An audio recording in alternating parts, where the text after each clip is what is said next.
Do you remember universal law of gravitation?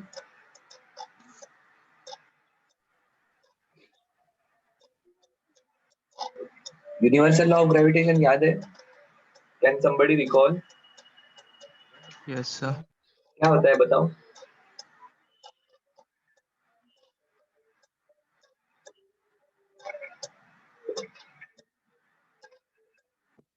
अरे universal law of gravitation.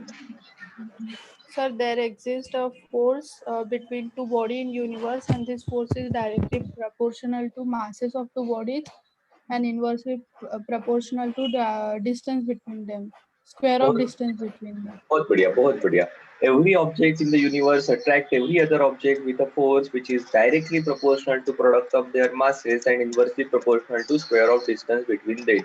और ये proportionality का constant यहाँ पर universal gravitational constant है. क्या सही है? Yes, sir. बिल्कुल सिमिलर चार्जेस का बिहेवियर है. द ओनली डिफरेंस इज, जैसे इसके पहले भी कहा था, मासेस में पॉजिटिव नेगेटिव नहीं होता है, चार्जेस में पॉजिटिव नेगेटिव होता है. Depending on this positive negativity attraction होना या रिपल्शन होना डिपेंड करता है. ठीक है, हमें पता है like charges Repel. Repel, unlike charges Attract.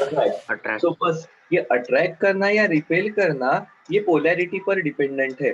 बाकी मैग्नीट्यूड उसका जैसे ग्रेविटेशन फोर्स मास पर डिपेंडेंट है और उनके बीच के डिस्टेंस पर डिपेंडेंट है, वैसे यहाँ पर ये चार्जेस के बीच का फोर्स जिसको हम कूलम्ब फोर्स कहते हैं, ठीक है, जिसको हम कूलम्ब फोर्स कहते हैं या इलेक्ट्रोस्टैटिक फोर्स कहेंगे. This force is directly proportional to product of magnitude of charges and inversely proportional to square of distance between them. ठीक है, सो इसे कहा जाता है कूलम्ब्स लॉ. जैसे वो यूनिवर्सल लॉ ऑफ ग्रेविटेशन है, वैसे ये हमारा कूलम्ब्स का लॉ है. देखो कूलम्ब्स लॉ क्या कहता है.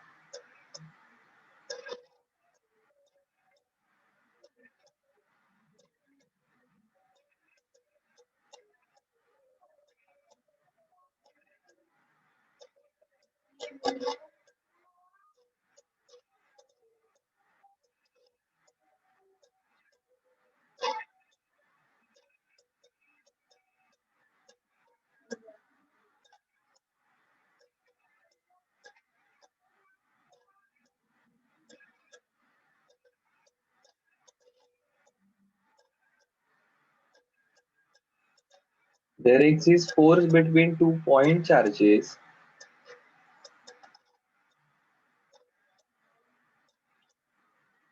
which is directly proportional to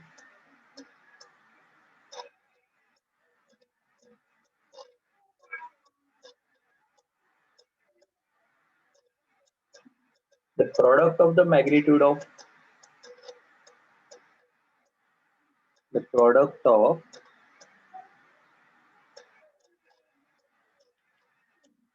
magnitude of the two charges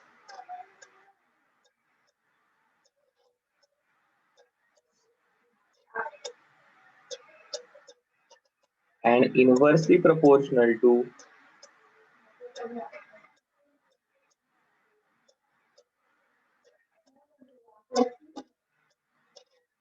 square of the distance between the charges.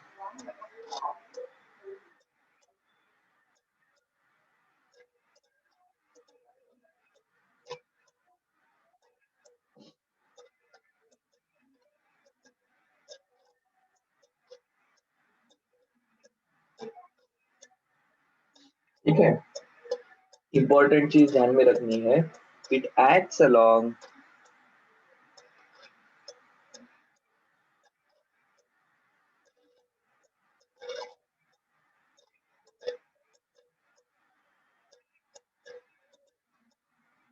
line joining the two charges.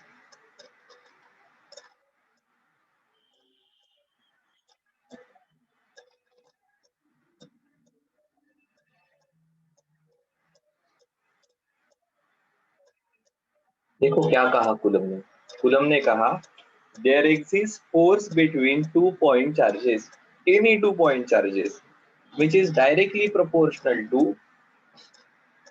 किसको डायरेक्टली प्रोपोर्शनल है, product of magnitude of the two charges and inversely proportional to square of the distance between the charges. और obviously उनको join करने वाली जो line है, उनको join करने वाले लाइन के अलॉन्ग ये चार्जेस एक्ट करते हैं। इसको लिखना होगा तो we will write it as this force जो चार्जेस में रहेगा is directly proportional to product of two charges Q1 and Q2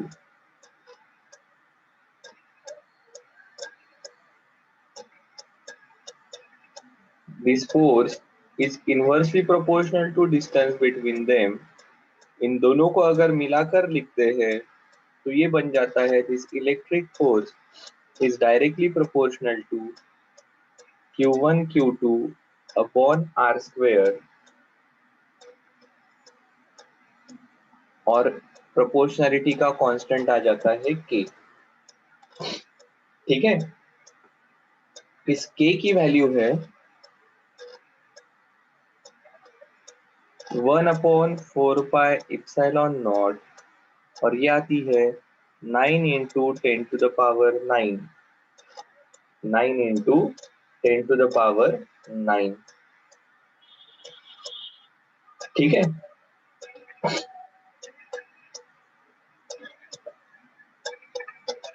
क्या यूनिट आएगा इसका, देखो K का यूनिट क्या आएगा, फोर्स है तो newton meter square upon coulomb square. ठीक है, newton meter square upon coulomb square.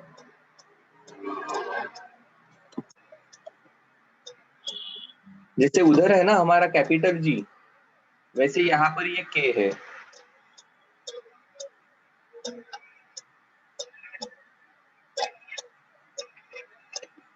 और इसमें भी ये इप्सिलॉन नॉट जो आ रहा है ये भी कांस्टेंट है, इसकी वैल्यू आती है for vacuum 8.85 into 10 to the power -12। देखो इप्सिलॉन का यूनिट K के एग्जैक्टली इनवर्स रहेगा बिकॉज 4 पाई कांस्टेंट, सो ये आ जाएगा coulomb square newton meter square. ठीक है, और इस इप्सिलॉन नॉट को कहते हैं परमिटिविटी ऑफ फ्री स्पेस।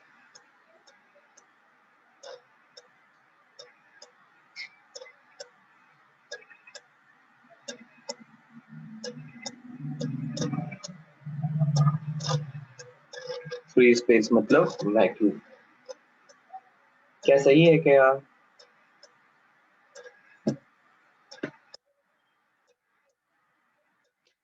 ठीक है सर, ये कूलम ने कैसे किया, तो देखो उसने कुछ नहीं किया, उसने तो सिंपल चार्जेस लिए।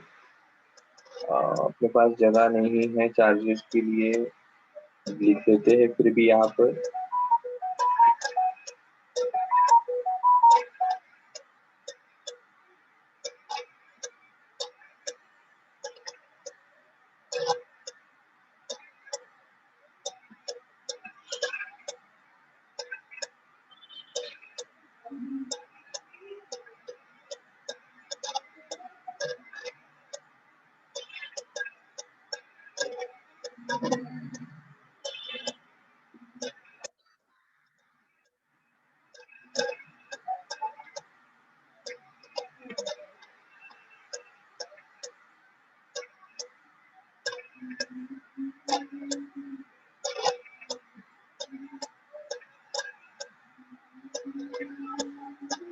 ये चार्ज है Q1,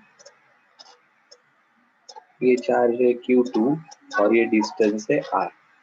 तो इनके बीच का जो फोर्स रहेगा ये Q1 Q2 ये चार्जेस के प्रोडक्ट को प्रोपोर्शनल रहेगा, इनवर्सली प्रोपोर्शनल टू इनके बीच का जो डिस्टेंस है उस डिस्टेंस के स्क्वायर को प्रोपोर्शनल रहेगा, और कांस्टेंट ऑफ प्रोपोर्शनलिटी आता है K। ठीक है, न्यूटन ने क्या किया है ये करते वक्त? कैसे ध्यान में आया आपको न्यूटन ने कैसे किया होगा ये?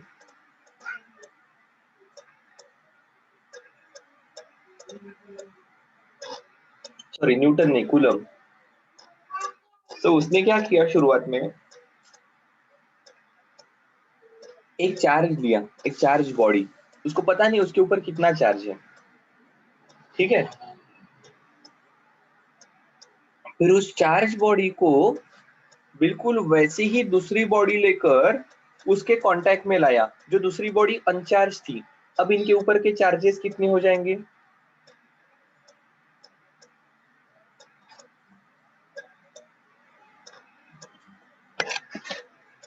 क्या किया उसने?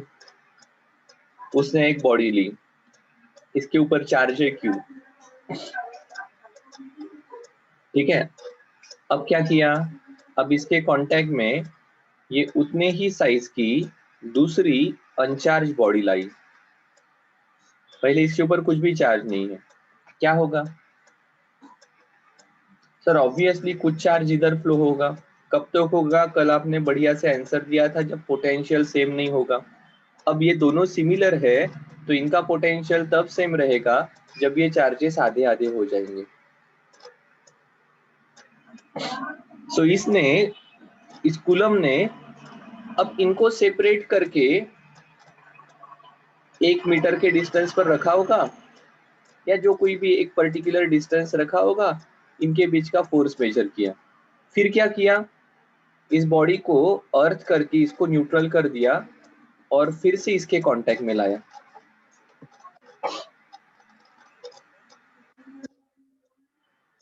अब क्या होगा, अब फिर से ये चार्जेस डिवाइड हो जाएंगे Q/4। अब फिर से उनको उतने ही डिस्टेंस पर लेकर गया और फोर्स देखा, एंड देन ही रियलाइज यार ये फोर्स तो ये चार्जेस के मैग्नीट्यूड के प्रोडक्ट को प्रोपोर्शनल है, ठीक है।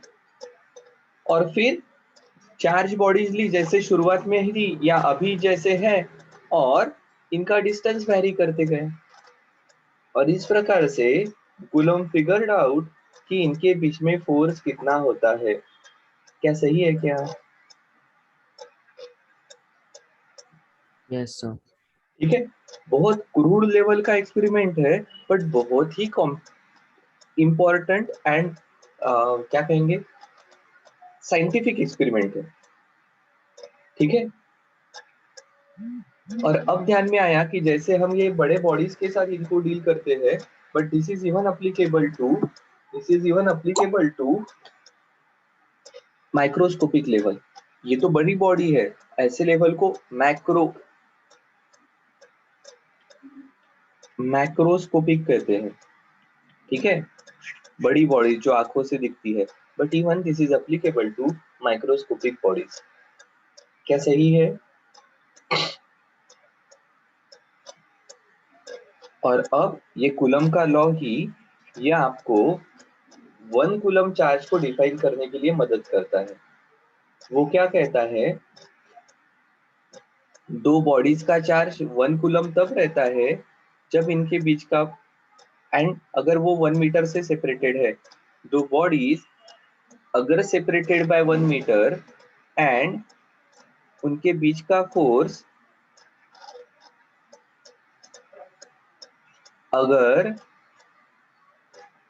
9 into 10 to the power 9 newton है, तो उनके ऊपर जो चार्ज है Q, उस चार्ज को आप कहते हो 1 कूलम। क्योंकि देखो इस केस में F इक्वल टू K बन जाएगा, अगर चार्ज 1 कूलम है दोनों बॉडी पर और उनके बीच का डिस्टेंस ऑफ सेपरेशन 1 मीटर है तो, ठीक है। सो 1 मीटर का डिस्टेंस तो आप आराम से ले सकते हो। ये फोर्स सिर्फ कितना है ये अगर आपको पता चल गया तो आप कहोगे इसके, अगर ये force 9 into 10 to the power 9 newton है, तो आप कहोगे इन बॉडी के ऊपर का चार्ज 1 कूलम है। क्या सही है क्या? अरे हाँ या ना? ठीक है, यस सर। तो इस प्रकार से हम 1 कूलम चार्ज भी डिफाइन कर सकते हैं, ठीक है, ओके सर, ठीक है। सो देखो, अभी तक तो हम जो बात कर रहे हैं, it is about magnitude of coulomb का फोर्स। ये कूलम का जो फोर्स है उसका मैग्नीट्यूड कितना रहेगा। But as we know this force is vector quantity, तो इसको जरा ठीक से समझना पड़ेगा। ठीक है,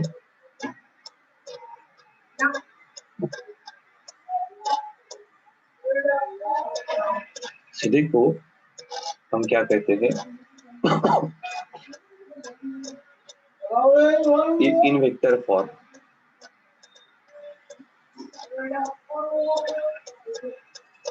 अगर ये दो बॉडीज है और with respect to origin, if they are placed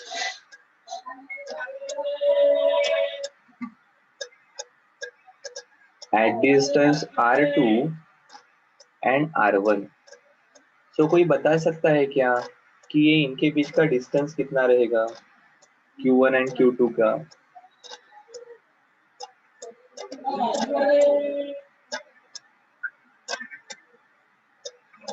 इसे r21 कह रहा हूं मैं। वेक्टर सम रहेगी उन दोनों की। बिल्कुल वेक्टर सम रहेगी। अब देखो यहाँ से देखकर आपको ध्यान में आ गया, ट्रायंगल ऑफ वेक्टर एडिशन, पहले के टेल से दूसरे के हेड तक जाने वाला उन दोनों की एडिशन रहता है। So here r2 equal to r1 plus r21, इसको पहला कहा, ये पहले का टेल, ये दूसरे का हेड। सो पहले के टेल से दूसरे के हेड को ज्वाइन करने वाली लाइन उनकी एडिशन रिप्रेजेंट करती है। So r2 equal to r1 plus r21, therefore r21 equal to r2 minus r1, r2 minus r1, it is directed from 1 to 2। so देखो, अगर इनकी पोलैरिटी सेम है एज्यूमिंग, ठीक है, तो बिकॉज ऑफ q1 q2 पर फोर्स कौन से डायरेक्शन में लगने वाला है, इस प्रकार से रिपेल करेगा और ये फोर्स रहेगा फोर्स ऑन 2 बाय 1। सिमिलरली अगर पोलैरिटी सेम है तो Q2 Q1 को रिपेल करने वाला है। हाँ सर, ये तो बिल्कुल सही है। और इसलिए Q1 पर लगने वाला फोर्स है because of 2 is F12, it is directed away. क्या सही है क्या? अरे हाँ या ना? Yes sir. ठीक है, अब देखो यही चार्जेस अगर हमारे, इसको रीड्रॉ करता हूँ,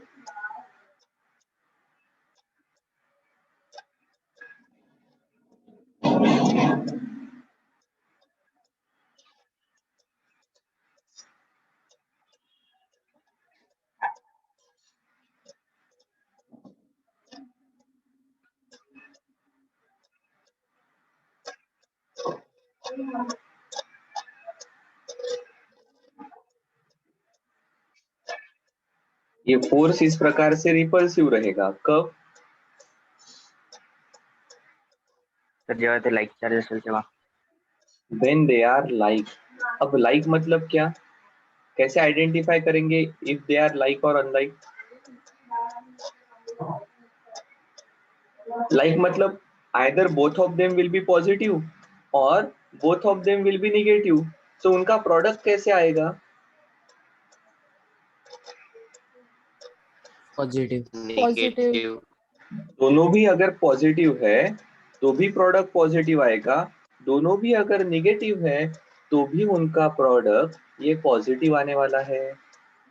ठीक है, सो ये कंडीशन तब रहेगी when q1 into q2 ये positive, that is greater than 0, this force will be repulsive and this force will be attractive when q1 and q2 is less than 0। कोई भी एक पॉजिटिव रहेगा, कोई भी ये एक निगेटिव रहेगा और अब फोर्स की डायरेक्शन ऐसे एक दूसरे के तरफ रहेगी। क्या ये पार्ट ध्यान में आया क्या यस सर। Yes sir. सभी को? कब Yes, sir. अट्रैक्टिव रहता है, कब रिपल्सिव रहता है? बिल्कुल, आपने जो कहा वही चीज है, सिर्फ अभी हम उसे मैथमेटिकली रिप्रेजेंट कर रहे हैं कि अट्रैक्टिव कब रहता है सर, जब वो अनलाइक होते हैं, एक पॉजिटिव एक निगेटिव, तो उनका प्रोडक्ट इस प्रकार से लेस देन 0 आएगा, निगेटिव आएगा।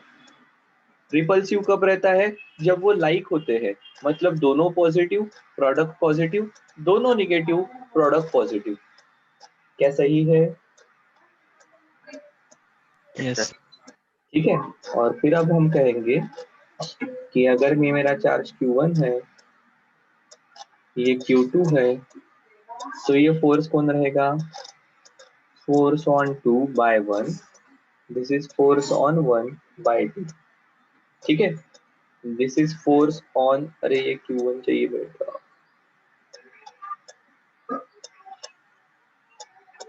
फोर्स ऑन 1 बाय 2, इधर आ गया।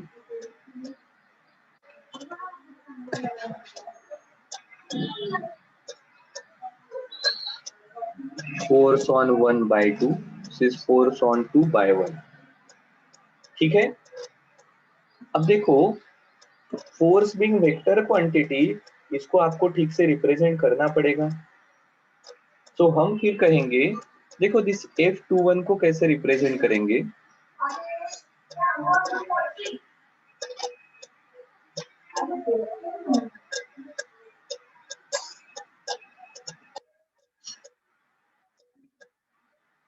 Force on 2 by 1, it's a vector quantity. So ये कितना आ जाएगा? मैग्नीट्यूड तो आपको पता है कि Q1 into Q2 upon R square. कौन से डायरेक्शन में रहेगा? So it will be directed towards F21। ठीक है, सो आपको ये यूनिट वेक्टर कंसीडर करना पड़ेगा इस डायरेक्शन में। यूनिट वेक्टर मतलब R21 का कैप। क्या सही है क्या? Yes sir. So magnitude K Q1 Q2 upon R square and direction R21 का कैप। अब देखो, अगर इसमें से एक पॉजिटिव या निगेटिव हो गया तो अपने आप माइनस साइन आ जाएगा। अपने आप माइनस साइन आ गया तो मैग्नीट्यूड तो वैसे ही रहेगा K Q1 Q2 upon R square minus R2 cap, minus R2 cap इधर अपोजिट डायरेक्शन में रहेगा।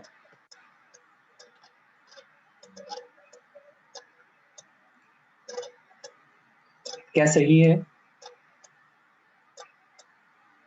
सो अलग से कुछ लिखने की जरूरत नहीं है।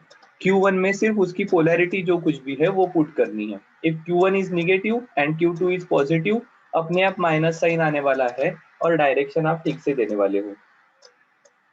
क्या ठीक है क्या? Yes sir. ठीक है, अब इसको आप, ये R21 कैप को कुछ जगह पर आप ऐसा भी देखोगे कि Q1 Q2 upon R square R21 बार। अब देखो, हाँ, उनके बीच का डिस्टेंस जो R लिख रहे हैं, इट इज R21। ठीक है, this is R21, is R21। So actually ये आ जाता है कि Q1 Q2 अपॉन R21 का क्यूब इंटू R21 बार। कुछ जगह पर आपको ये ऐसा भी देखने को मिलेगा। ये एक ही चीज बता रहे हैं, ये कुछ अलग नहीं बता रहे हैं। ये एक ही चीज बता रहे हैं, सिर्फ कभी इस प्रकार से डिनोमिनेटर में क्यूब वाली टर्म दिखाई देगी, कभी इस प्रकार से स्क्वायर वाली टर्म दिखाई देगी। सो क्या सर सिमिलरली हम F12 भी लिख सकते हैं क्या? Force on 1 because of 2, magnitude तो वही आएगा कि Q1 Q2 अपॉन R12 का स्क्वायर। अब देखो,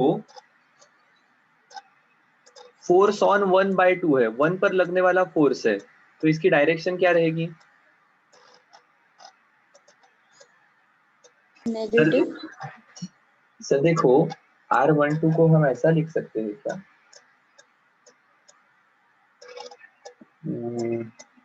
हाँ, R12 बार मतलब ये वाला, ठीक है। वर्ड 2,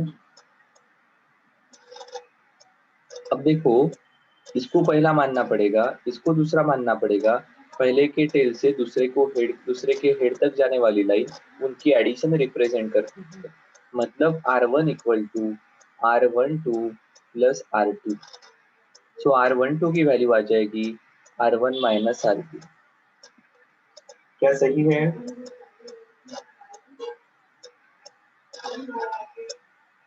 सही है। देखो इसको R12 कहा ना, 1 के तरफ 2 के तरफ से R12 कितना आ गया ये R12 है, तो R12 plus R2, R12 plus R2 ये R1 है। सो R12 की वैल्यू आ जाएगी R1 माइनस R2। ठीक है, हाँ सर बिल्कुल सही है। सो अगर ये सही है तो देखो यहाँ पर आप R12 इसके अलोंग का यूनिट वेक्टर भी लिख सकते हो, ठीक है। और ये फिर आ जाएगा R12 का कैप,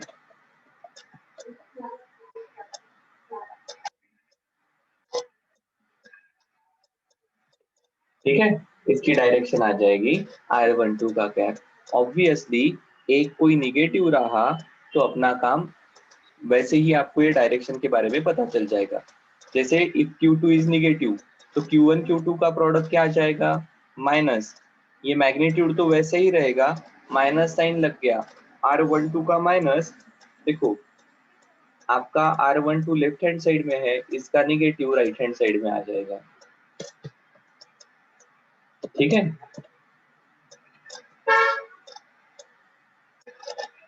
ये आ जाएगा R12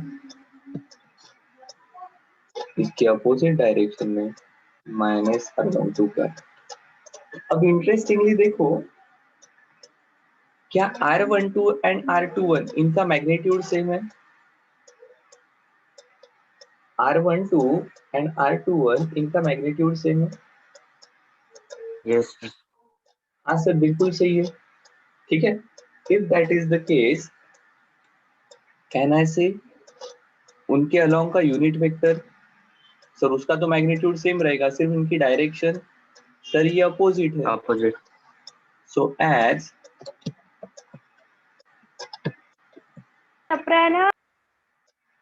R12 cap is equal to minus of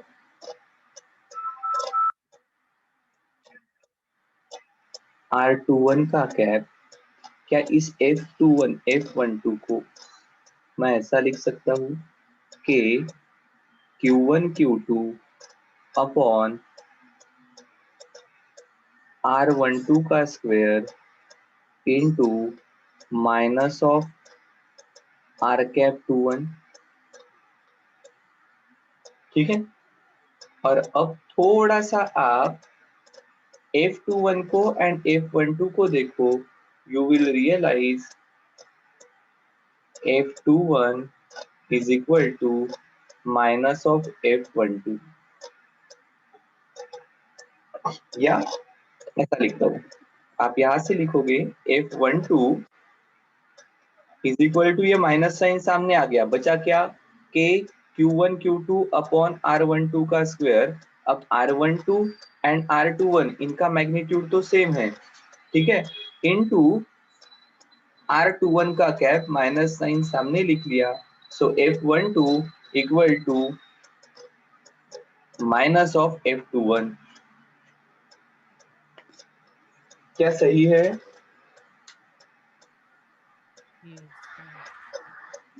इसका मतलब दो तीन चीजें यहाँ पर हमें ध्यान में रखनी है। एक, ये जो हमारे फोर्स का इक्वेशन है, क्या F equal to k Q1 Q2 upon R square into R cap, ये एक जनरल इक्वेशन हो जाएगा।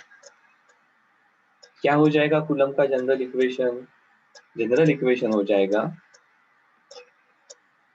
कूलम का force equal to k Q1 Q2 upon r square into are cap. ये सभी Q1 Q2 के लिए अप्लीकेबल है, साइन आपको ठीक से पुट करना है। क्या सही है? Yes, sir. ठीक है, सो ये फोर्स रहेगा अट्रैक्टिव,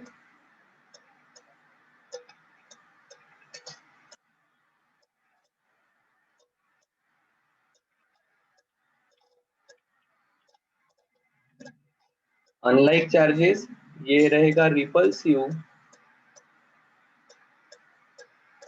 और like charges. To every action there is equal and opposite reaction। क्या ये यहाँ पर भी है क्या? Yes, sir. Yes, sir. तो Coulomb's law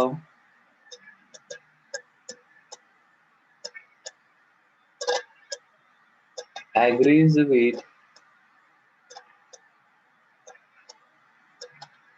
Newton third law.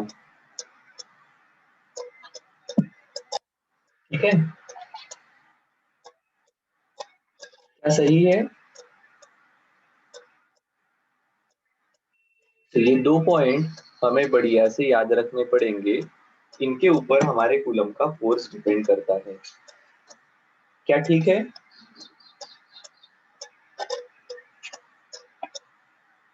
Is it okay? Yes, sir. Yes, sir. Sir हाँ बोलो। Sir one time unit vectors का formula please one okay, time. Unit vector क्या होता है? R12 कैप, ये क्या होता है? R12 vector divided by R12 का मैग्नीट्यूड। ठीक है, अब देखो आपको इस डायग्राम से ही ध्यान में आ रहा है,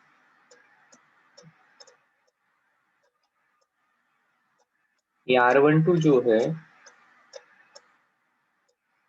इनकी डायरेक्शन भले ही अपोजिट है, इनका मैग्नीट्यूड सेम है, because it is the same line which we are representing.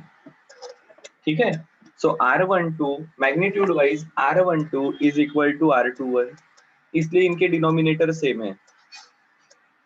ये डिनोमिनेटर इसलिए हम सेम कह रहे हैं बिकॉज इनका मैग्नीट्यूड सेम है। और यूनिट वेक्टर आप कैसे निकालते हो? So that vector divided by उसका मैग्नीट्यूड, वो वेक्टर डिवाइडेड बाय उसका मैग्नीट्यूड आप आराम से यूनिट वेक्टर निकाल पाओगे। R21 क्या आ जाएगा ऐसे केस में? R21 bar upon mod of R21। ठीक है, यूनिट वेक्टर को हम जनरली किस लिए यूज करते हैं? तो यूनिट वेक्टर को हम डायरेक्शन देने के लिए यूज करते हैं। ठीक है, अब एक्चुअली कल के क्लास में जब हम मल्टीपल चार्जेस के कारण जब फोर्सेस निकालेंगे ना, तब हमें ये डायरेक्शन का सेंस बड़े अच्छे से आएगा। हम सिर्फ मल्टीपल चार्ज सिस्टम में क्या होता है वो अभी थोड़ा समझ लेते हैं। सो देखो ओवरऑल हमने क्या कहा यार इस सब में? हमने सिर्फ इतना ही कहा कि देखो दो चार्जेस हो गए ना, तो उनके बीच में फोर्स रहेगा। It is directly proportional to their product of magnitude of charges, inversely proportional to square of distance between them. ठीक है, और प्रोपोर्शनैलिटी कांस्टेंट रहता है के, जिसकी वैल्यू है 9 into 10 to the power 9 and k ही होता है 1/4 पाई एप्सिलॉन नॉट। सो हमारा कूलम्स का लॉ अगर लिखना है आपको अच्छे से, तो आप इसे दो फॉर्म में लिख सकते हो। कौन से दो फॉर्म में लिख सकते हैं कूलम्स के लॉ को?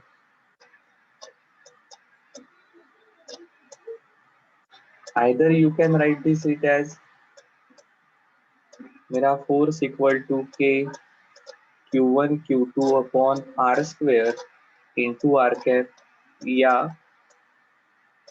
Force equal to 1/4 pi epsilon naught Q1 Q2 upon R square into are cap. ठीक है, के लिख सकते हो या 1/4 पाई एप्सिलॉन नॉट लिख सकते हो, एक ही चीज है।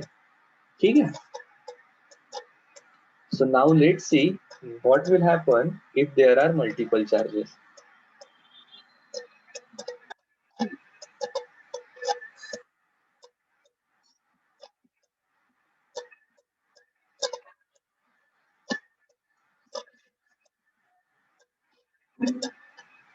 अब आपको शायद से प्रिंसिपल ऑफ सुपरपोजिशन याद आना चाहिए. जब दो वेव्स एक पॉइंट पर साथ में पहुंचती है या मैटर के किसी एक पार्टिकल का ऑसिलेशन दो डिफरेंट वेव्स के कारण हो रहा है, डिस्प्लेसमेंट दो डिफरेंट वेव्स के कारण हो रही है, तो क्या होता है, क्या कहते हैं हम?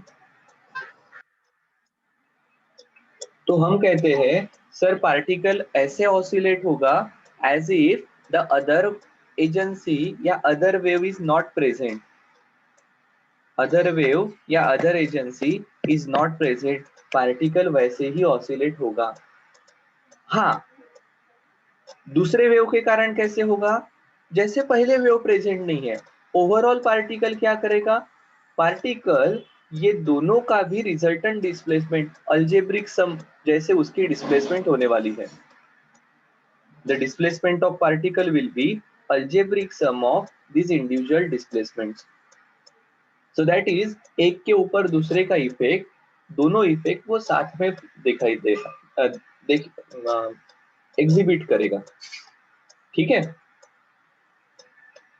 दो वेव्स, ये जो पार्टिकल है इसके पास दो वेव साथ में पहुंच रही है ऐसा हमने कहा, तो इस वेव के कारण इसकी ऐसी कुछ तो डिस्प्लेसमेंट होती है. अब साथ ही साथ यहाँ पर ये दूसरी वाली भी वेव पहुंच गई, अब इसके कारण इसकी डिस्प्लेसमेंट ऐसी कुछ तो होती है. अब डिपेंडिंग ऑन का ये फेस और जो कुछ भी होगा, हम क्या कहते हैं, ये ब्राउन वाली वेव के कारण जो डिस्प्लेसमेंट रहने वाली है ना, वो ऐसे होगी कि जैसे ब्लू वाली प्रेजेंट नहीं है. और ब्लू वाले के कारण पार्टिकल की डिस्प्लेसमेंट कैसे होगी, जैसे कि ये ब्राउन वाली प्रेजेंट नहीं है. ओवरऑल पार्टिकल क्या करेगा? तो ओवरऑल पार्टिकल की displacement will be algebraic sum या vector sum of individual displacement. If they are in phase ये डिस्प्लेसमेंट बढ़ जाएगी, if they are out of phase तो ये डिस्प्लेसमेंट शायद से बहुत कम रहेगी. So it depends on phase difference. This is, इसे कहा है हमने सुपरपोजिशन. बिल्कुल वैसे के वैसा ही यहाँ पर फॉलो होता है. देखो क्या होता है,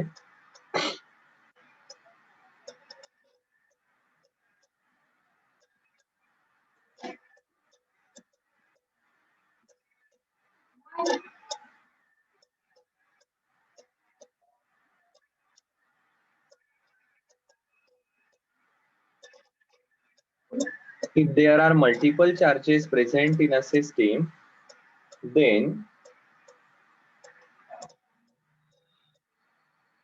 force on any charge due to a number of other charges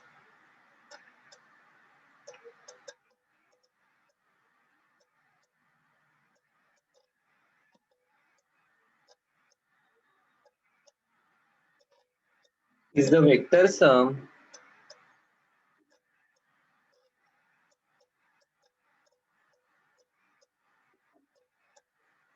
of all the forces on that charge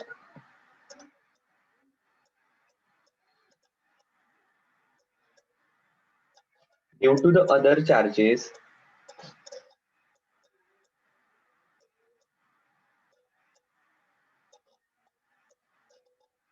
taken once at a time, एक ही समय पर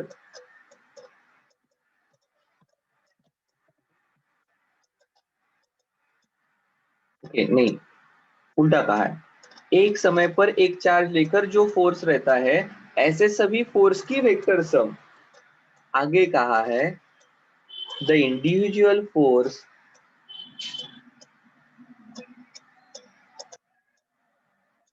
are unaffected due to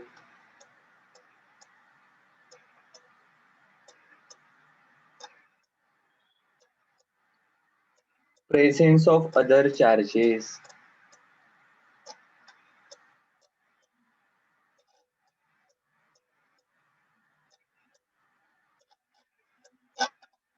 This is term as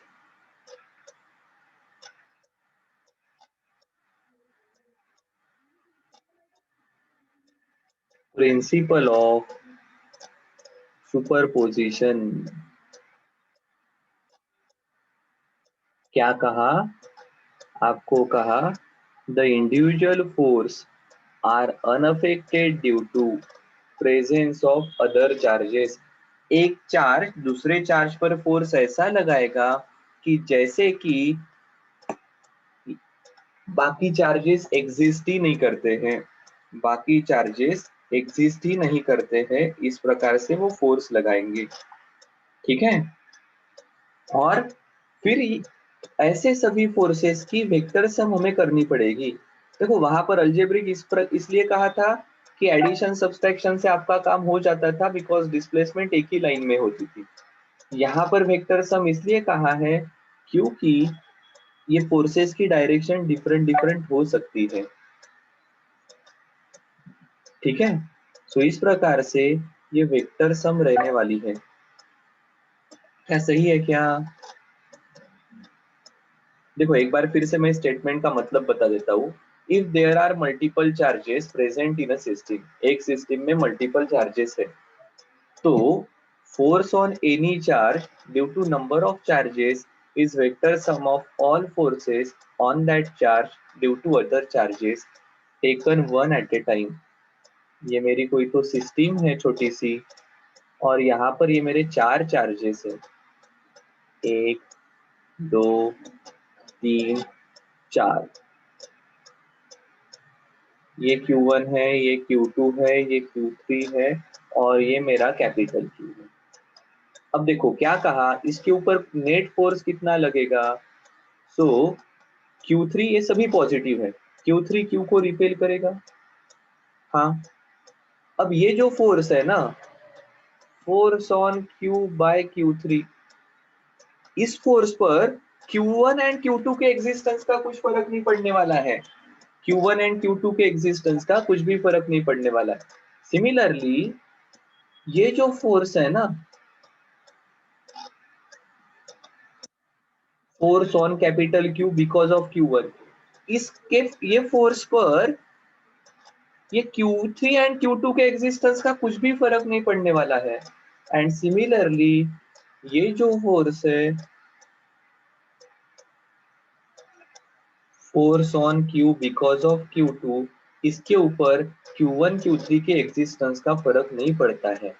हाँ, Q क्या करता है, Q के ऊपर ये तीनों का भी फर्क पड़ता है। मतलब जैसे आपके साथ हो रहा है, आपको फिजिक्स के सर जो होमवर्क दे रहे हैं, इसके ऊपर मैथ्स के सर क्या पढ़ा रहे हैं, केमिस्ट्री के सर क्या पढ़ा रहे हैं, बायो की मैडम क्या पढ़ रही है, इसका कुछ भी लेना देना नहीं है। मैथ्स के सर जो होमवर्क दे रहे हैं, उनको फिजिक्स बायो केमिस्ट्री से कुछ भी लेना देना नहीं है। हाँ, बेचारे आपको ये तीनों चीजें साइमल्टेनियसली करनी पड़ती है। आपके इसमें आपको परेशानी होती है, तकलीफ होती है। क्या सही है क्या? अब आपको अच्छा लगा होगा। बिल्कुल बिल्कुल, हाँ सर अब समझ में आ गया। सर को तो कुछ काम नहीं है, सर को कोई फर्क नहीं पड़ता है बाकी लोग क्या होमवर्क देते हैं, क्या टेस्ट देते हैं, हमारी यहाँ पर जान चली जाती है। ठीक है सर, बिल्कुल ऐसा है कि हमारा मैथ्स फिजिक्स केमिस्ट्री, इन लोगों का एक दूसरे का क्या कर रहे हैं इससे लेना देना नहीं रहता। मेरे को टेस्ट लेनी है मैं लूंगा, मेरे को क्लास लेना है मैं लूंगा। Is it clear? मुझे लगता है ये आपको बिल्कुल ध्यान में आया होगा अभी। Yes, sir. Yes, sir.